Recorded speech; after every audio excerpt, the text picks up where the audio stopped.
দর্শক বন্ধুরা, এই মুহূর্তে আমি আছি ঢাকা শ্যামবাজারে বন্ধুরা। তো আজকের বাজারে কেমন চলছে দাম, এগুলো আজকে আমরা জানবো পুরো ভিডিওতে।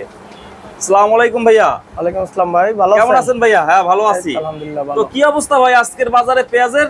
না বেচাকিনি তো ভালো, বেচা কিনা ভালো হইতেছে। তো আজকে কেমন বাজার, কেমন দাম কেমন? বাজার আছে আপনার 48 টাকা আছে ভালোটা। সবচেয়ে ভালোটা 48 টাকা আজকে। হ্যাঁ। আর সর্বনিম্ন কত? সর্বনিম্ন 35। সর্বনিম্ন 35 টাকা। তো এখন বাজারে যে অবস্থা, কৃষক ব্যাপারীদের তাদের কি খবর? ব্যাপারী লস হচ্ছে, ব্যাপারীর কৃষকের লাভ হচ্ছে এখন। কৃষকের এখন মোটামুটি লাভ হইতেছে। কৃষকরা তো এখানে আসে, তাদের কি আরো 5-7 টাকা বাড়লে ভালো হবে না? এখন ঠিক না, আছে, এরকম বাজারটা থাকলে ঠিক আছে। 50-60 এরকম বাজার থাকলে সবার জন্যই ভালো বাজারটা। এর চেয়ে কমলে আবার, এর চেয়ে কমলে ক্ষতি, এর চেয়ে বাড়লেও ক্ষতি। বাড়লেও ক্ষতি। হ্যাঁ হ্যাঁ। তো পাংশা আপনার পেঁয়াজ গুলো কত আজকে? এই আপনার উপরে বাজার আছে 50 টাকা। আর একটা পেজ আছে আপনার যে রাজশাহী ভান্ডার বলে শ্যামবাজারে, বুঝছেন? রাজশাহী ভান্ডারের পেজটা আছে আপনার 55-58 এরকম। এটা কি সবচেয়ে ভালো মাল? ওটা ভালো, বাছাই বাছাই করা। এগুলো ওই হাটে ওটা 200 টাকা 250 টাকা মনে বেশি দেয় কিনে। ও আচ্ছা, এটা পুরো বাছাই করা। ওটা মনে করেন যে বড় লোকের খাবার, ওইটা লগা পেঁয়াজটা বড় লোকে খাইবো। ওই যে মধ্যবিত্তরাও খাইবো না, গরিব মানুষেরও খাইবো না। ওটা বড় লোকেরটাই যে খুচরা বাজারে নিয়ে যায়, আমাকে এখান থেকে নিয়ে যায় 45 টাকা, এটা বেচে 60 টাকা 55 টাকা, ঠিক আছে? আর যদি রাজশাহী ভান্ডারে থেকে নেয় 55 টাকা করে, 60 টাকা করে, ওইটা বেচে খুচরা বাজারে 70 টাকা। ওইটার হিসাব করে এটার সমস্যা হয়। মানে জিনিসটা লগা মানের উপরে। ওইটার মান তো ভালো, বাছাই করা, সব সাইজ এক থাকে সবগুলো। এইগুলা অনেকের আছে কোয়ালিটির উপরে দাম। ওটা মানে বললামই তো আপনাদের 5 টাকা বেশি, মানে মাল ভালো। আর এখন এইগুলো দেখতেছি, এই পেঁয়াজ গুলো এটা খুব ভালো পেঁয়াজ, আপনার 45 টাকা। এটা 45 টাকা। এটা কোথায়? এটা রাজবাড়ি। আচ্ছা, রাজবাড়ির পেঁয়াজ 45 টাকা। আর এখানে আছে এইটা কোথায়? ওটা হলো আপনারই সুপসাগর। এই সুপসাগর পেঁয়াজ, এইটা তো এবছর প্রচুর মার্কেট পাইছে ভাই। হ্যাঁ হ্যাঁ, এটার বাজার আছে 37 টাকা। 37 টাকা আজকের বাজারে। 15-20 দিন আগে ছিল 18 থেকে 25 ওইটা ঈদের আগে। ওইটা বাজার মুড়ি কাটার কৃষকরা তো একবারে শেষ। হ্যাঁ। মুড়ি কাটার কৃষকরা আপনার অর্ধেক চালানো পায় নাই। এইবার এই কৃষকরা পাইতেছে, একটা উদ্যোগ নিছে যে না, ইন্ডিয়ান পেজটা বন্ধ আছে, এই কারণে এই কৃষকরা 2টা পয়সা পাইতেছে।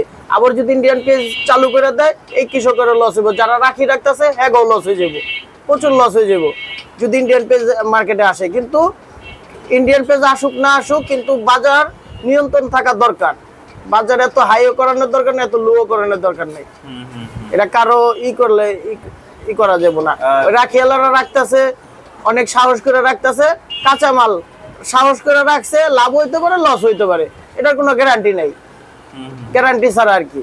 এই যে হালি পেঁয়াজের চেয়ে ভাইয়া এই যে সুপসাগর পেঁয়াজটা মনে হয় বিঘা প্রতি বেশি হয়। বিঘা প্রতি বেশি হয়, ওটা ঠিক আছে। কিন্তু আপনার সুপসাগর পেঁয়াজটা হলো একটু লাল কালার, একটু ওই রকম। আর দেশি পেঁয়াজ থাকে না, সুপসাগর পেঁয়াজ শুকনা, খুব ভালো পেঁয়াজ শুকনা আছে আমাদের দেশেই তো হইছে সুপসাগরটা। এটা লাল পেঁয়াজ বলে আর কি, লাল তিল। পিসের জাতটা তো বাইরের, এটা লাল তিল বলে আর কি। এইটা যাই হোক, এই জাতটা নতুন হইছে, সামনে আরো বেশি হইলে বাইরে থেকে পেঁয়াজ নেওয়ার দরকার হবে না। বাইরে থেকে দরকার হইলে আনবো, সরকারের যদি দরকার হয় আনবো, সরকারের দরকার নেই আনবো না। কিন্তু সরকারের একটা উদ্যোগ কি, যদি এই কৃষকরা যদি 20-25 টাকা কেজি পেঁয়াজ বিক্রি করতো, তাইলে আর আগতে পারতো না। এখন একটা উদ্যোগ ঠিক আছে, একটু বেশি হলেও বাজার ভালো লাগে না আর কি। একটা সহনীয় আছে। আলুটা 11 টাকা কেজি, 10 টাকা কেজি, আলুতে কিন্তু লস হচ্ছে, আলুতে লস হইতেছে। আর পেঁয়াজটা এই কৃষকরা পাইতেছে আর কি। মুড়ি কাটা কৃষকরা পয়সা পায় নাই, এর আগে অনেক লস হয়েছে। আর হেরো যদি লস খায়, তাহলে তো পেঁয়াজ লাগাইবো না। পেঁয়াজ না লাগাইলে তো আপনার দেশের অভাব পড়ে যাবে। সামনে আরো কম লাগাবে, মানে সামনে কম লাগাইলে আপনার এই যে পেঁয়াজ তো এখন এইটা বাড়ছে হলো বেচা কিনের উপরে। অনেকে মনে করতেছে যে না, ঈদের পরে সবাই দেশে গেছিল, বেচা কিনি ভালো হয়েছে, দাম বাইরে গেছিল। এখন আবার কিছু পেঁয়াজ আমদানি হইতেছে, এখন রাখিয়ালার আবার উঠে গেলে বাজারটা এরকমই থাকবো। ব্যাপারীরা আজকে এই ব্যাপারী 1 টাকা ঠকবো আর কিনতে যাবো না, কালকে ওই ব্যাপারী ঠকবো আর কিনতে যাবো না, আস্তে আস্তে বাজার নিয়ন্ত্রণ হয়ে যাবো। কিন্তু ওই বাজার এইটাই, বাজার 45 থেকে 50 এইটাই বাজার। এর নিচে গেলে ওইটা মনে করেন যে সমস্যা, কৃষক তো আর পাইবো না। আর যারা রাখি রাখছে হেরা যে টনের যত টন রাখছে, হেরা রিক্সে রাখছে, এগো লাভ নয়তো লস, দুইটার একটা বাইরে হইব। কিন্তু যারা ঈদের পরপর রাখছে তাদের এখন বিক্রি করে ওইটা যে টাকা দেহে রাখছে এই এখন বেচলে দেহে লস হইব। যারা নিয়ে 1800-1900 টাকা দা পেঁয়াজ কিনছে এরা তো যে এখন কি বেচতে হইলে লস হয়। এখন এই যে পেঁয়াজটা আমি বিক্রি করতেছি 45 টাকা, খুব ভালো পেঁয়াজ, খুব ভালো পেঁয়াজ 45 টাকা। এই যে এই পেঁয়াজটা বিক্রি করতেছি আপনার 34 টাকা। 34 টাকা মাত্র? হ্যাঁ 34 টাকা বিক্রি করতেছি।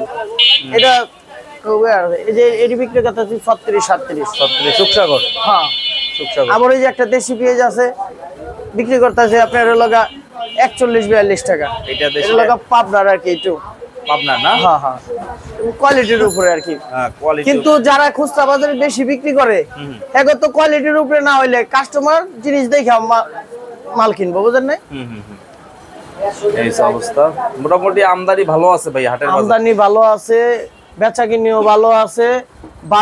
বাজার এখনকার বাজারটা নিয়ন্ত্রণ আছে। এখনকার কেউ যদি বেশি দাম বিক্রি করে তার কাছে তো পাবলিক মাল কিনে না। মার্কেট ঘুরুক আসুক সব ঘর ঘুরা মাল টাল কিনুক, এমনি কমে পাওয়া যায়। মার্কেট এই মাথায় ঘুরলে আপনি 5 টাকা কম পাইবেন পুরো মার্কেটে।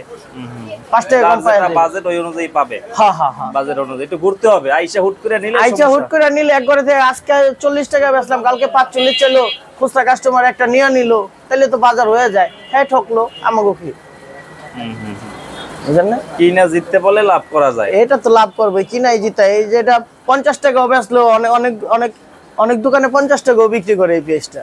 আবার অনেকে এটাই 60 টাকা বিক্রি করে। এটা কত আপনাদের এখানে? আমাদের এখানে লগা 45 টাকা। 45 টাকা। মান ভালো আছে তো? ফ্রেশ আছে? হ্যাঁ হ্যাঁ একদম ফ্রেশ মাল। এই অবস্থা।